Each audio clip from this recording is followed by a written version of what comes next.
I started writing and I have never tired of it. I don't understand why. And I felt that I'd like to write a story, and it kept coming back. And this is my latest, A Nightingale Sang, and I really enjoyed that one.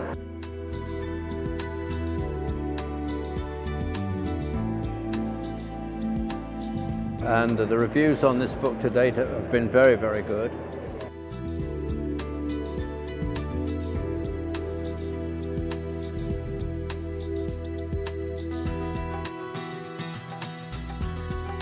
Yeah, this one I'm really quite hopeful for because of the storyline, and I think it's a very good book.